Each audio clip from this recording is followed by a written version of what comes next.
Hey there, comic book fans. I'm back from a comic shop again this week, and it was a pretty big week for me at the shop. I got 10 comics. Wowzy, wowzy, woo woo. I don't think I've had a 10 comic week in a while, and one's even double size, as in Dark Horse Presents. Here we go. Dark Horse Presents, issue number 22. So we got Jeff Lemire drawing. Lemire, I don't know which way it's said. I think I hear Jeff Lemire most often. The Witches of Mars. No Carla Speed McNeil this issue. There's some Jeff Lemire with. I don't think I've ever read any of his stuff. This might be the first time. What's that? Is that a Tarzan? You know, you get a variety of things in Dark Horse Presents. That's The Suit. That's our spy story that's going on.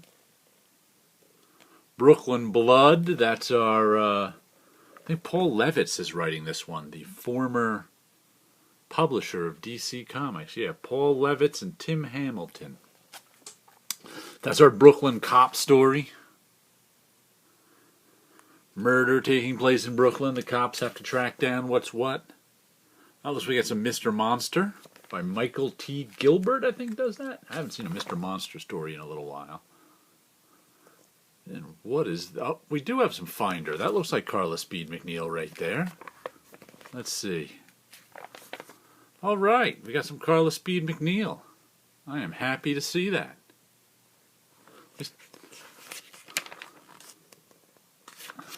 So, lots of good stuff. Oh, I see it. I do see a Tarzan down there, so that must have been Tarzan I flipped to.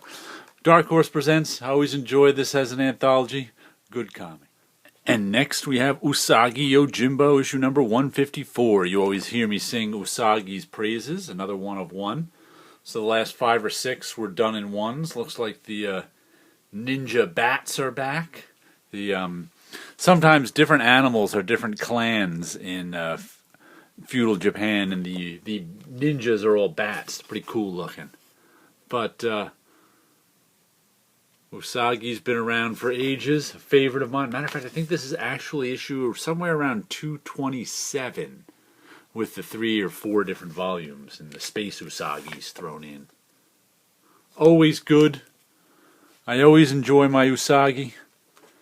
A long-time favorite, Stan Sakai. Next we have Spawn number 263, Eric Larson and Todd McFarlane. He's human again. Well, he's not dressing human. There's an awful lot of weird superhero costuming on him for him being human.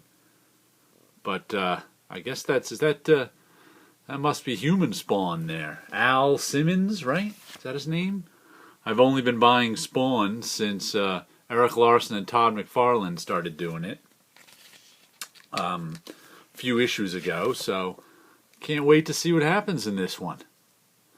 The first storyline was Spawn in Hell, where he fought Satan for the soul of his ex-wife or something, and Satan ended up with his costume, with Spawn's costume. That is where he gets his superpowers from. So we'll have to see exactly where Spawn is going from this. If he doesn't have his superpowered costume, who is he? Maybe this issue will answer that question.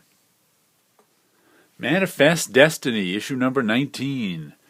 What do we have here? Sasquatch, part 1 of 6. Manifest Destiny is back from its break.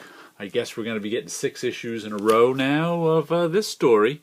Always good, fun stuff. Lewis and Clark explore the Americas in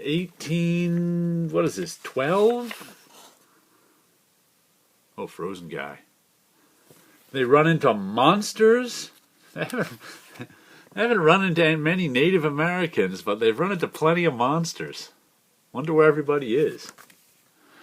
But anyway, I've been enjoying this. The artwork's good, the coloring's good, the writing's fun. Just, you'll learn nothing about the actual Lewis and Clark reading this, but it's a fun monster story, so check it out. And next we have Jackpot number 2, Ray Fawkes and Marco Fela. Another nice graphic translation type cover. I think I got issue 1 last week because I had to back order it since I put it on my list after the series came out. I enjoyed the first issue. It was pretty much as I thought, a caper book. And let's see, the first issue was they're pulling off a caper on a cruise ship. And of course, things don't go as they expect.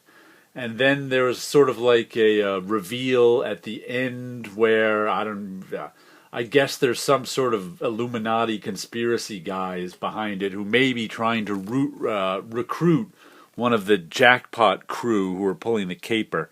We'll have to see this issue, but last issue was all... Who does this cover? Is that a... Let me see if I can see that signature. I cannot read that. Let me see if it's credited inside, because it's doing these nice graphic translation covers. That's a good question. Let's see. Is it here? Oh, geez, red on black. Oh, is that Brian Steelfreeze doing the cover? Oh, okay. I haven't seen this particular style from Brian Steelfreeze. Very nice stuff. Jackpot number 2. Check it out. Here we go with Invincible, issue number 128. You guys up for another issue where something horrible happens to Alan? Alan the alien, who is the lead... let's see, Invincible just got back from some alternate world where 5 years passed, and Alan the alien is fighting Invincible's people, who Invincible is fighting who he wants nothing to do with it. His daughter went from being born to being 5 years old, so he's all upset. He missed her whole childhood.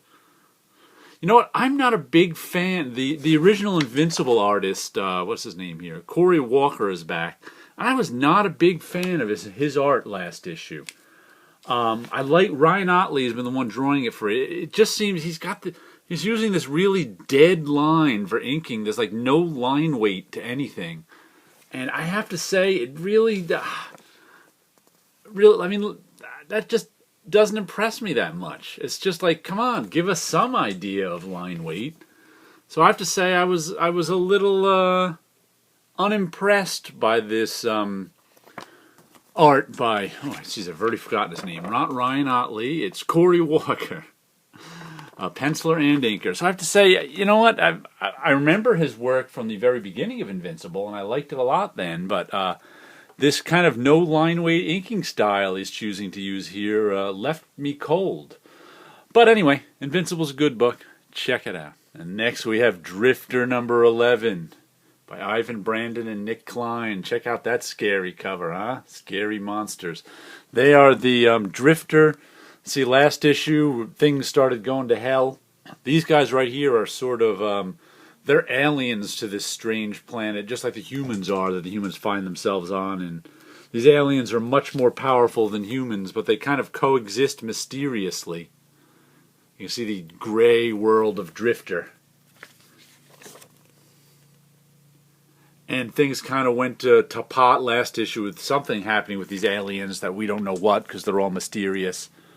And we'll see if anything is revealed this issue. And Drifter always gives you the trick UPC on the back. I don't know why they do that. It's just part of their wacky design here. They like, I guess they like color blocks, and they like wacky. It still reads just like any other UPC. It just looks funny. But anyway, Drifter continues to be one of my favorite books now that it's back from its hiatus. Weird space western book with lots of odd things happening and the most poetic recaps in comics. And then we have Department H, Murder 6 Miles Deep, issue number 2. Someone just said on YouTube today, who was it? I can't remember. Rob Wise Guy, number, that depth is going to be 24 issues. I didn't know that, but that's interesting. I guess it's a murder mystery. You got to have an end. So I'll be on board with this till issue 24. That's some weird underwater spacesuit with sensors on it. There's a murder in this underwater science station, and the man who was murdered, his daughter is down there investigating it, and it's by Matt Kint and I think his wife. What's his wife's name? Charlene Kint. I know she was helping him out on the watercolor colors for his mind management, but now she's doing it all. And he says, I think he said she's actually a more accomplished watercolorist than he is, so she's taken over all the coloring. And this is actual watercolor on paper. It's not computer coloring, so that's interesting too. But I dug Mind Management a whole lot, and I liked the first issue of Department H, and I'm sure I'm going to like this one all the way to issue 24. And then we have The Beauty, number 7. I wonder how many issues this is going to run. Was it by Jeremy Juan? Hurley? Because it's a kind of cop story that revolves around this disease that makes people beautiful, and it used to come with very minimal side effects, but now, after the disease being around for 3 or 4 years, they find out the side effect it comes with is death. And of course there's, corporations who make a cure and want to profit from the cure, and, conspiracies, but to profit from stuff that they could just give a cure. Instead, they want something that string the people along, not a cure, but get the disease in remission as long as you keep taking the drug and they keep making a profit. There's a scary-looking unbeauty guy. But, this has to have an end somewhere soon, I would think, but I'm not sure, but I'm enjoying it so far. We'll see where it goes. And I got an 11th book put in my bag. I didn't even realize. Preacher. I think free. This is the AMC. I think this is a reprint of issue number 1. I read Preacher issue number 1 way back when it came out and didn't read any more. It was okay, but I remember at the time thinking, one of the things I never was fond of in comics was people working out their religious issues. And I've got no problem with comics about religious issues. That's perfectly. There's some stuff like that I like, but it was kind of obvious to me that Garth Ennis was working out some of the issues he had with whatever his religion was growing up. It happens.